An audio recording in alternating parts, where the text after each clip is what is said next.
जी नमस्कार, मैं रोशन आदि। आज हम बात करने वाले हैं पिज़्ज़ा के बारे में। भारतीय परंपराओं को छोड़कर बहुत सारे खाने पीने वाले चीज़ें विदेशों के अपनाने लगे हैं।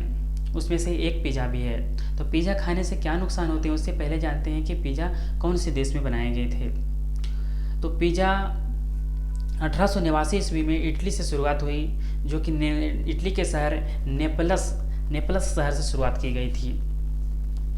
और बाद में भारत में 1996 ईस्वी में आया। यह सबसे पहले इसका शुरुआत बेंगलोर से हुआ और दिल्ली से।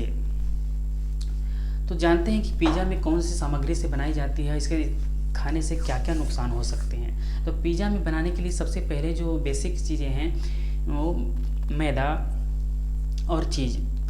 ये दोनों के बावजूद भी बहुत सारे वेजिटेबल और फ्रूट और बहुत सारे अलग अलग वैरायटी के पिज़्ज़े बनाए जाते हैं। लेकिन ये जो दो महत्वपूर्ण चीज़ें हैं, ये पिज़्ज़ा और चीज़। तो चलिए जानते हैं कि सबसे पहले मैदा और चीज़। मैदा क्या चीज़ से बनते हैं। तो मैदा बनाने के लिए जो है उसको मैदा तो गेहूँ से बनते हैं। तो गेहूँ को प्रोसेस करके जो मतलब गेहूं में जितने भी न्यूट्रिशन, पोषक तत्व, फाइबर और विटामिन्स होते हैं, सारा प्रोसेस करने के बाद ख़त्म हो जाते हैं। तो वही मैदा में तो कोई न्यूट्रिशन होते नहीं है। उसके बाद तो मैदा खाने से आपको वही मोटापा और बहुत सारे उसमें कोलेस्ट्रॉल होते हैं, तो इससे वजन भी बढ़ता है। तो ये सारी चीज़ें होती हैं। तो मैदा तो शरीर के लिए नुकसानदायक है। सबसे पहले तो मैदा हो गया। दूसरा में है कि उससे चीज़।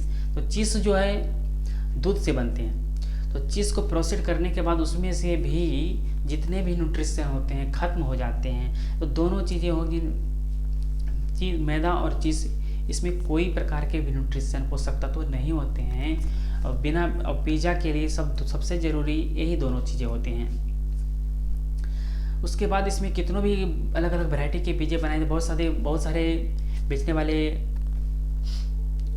रेस्टोरेंट और बहुत सारी कंपनियां भी हैं, तो अलग अलग वैरायटी के अच्छे पिज़्ज़े भी बना रहे हैं। लेकिन बहुत सारे ऐसे दुकानों हैं जहां जंक फूड की तरह पिज़्ज़ा को बेचा जा रहा है। तो ऐसे पिज़्ज़े खाने से सावधान रहें जो ज़्यादा चीज़ लोडेड हो और मैदा के वैरायटी नहीं होकर जगह पर वो बीट हो, रागी का हो। तो ये सब पिज़्ज़ा खाने में फ़ायदा तो नहीं हो सकते हैं, पर नुकसान भी नहीं होंगे ज़्यादातर। लेकिन महीना में एक आध बार खाने से ठीक हो सकता है।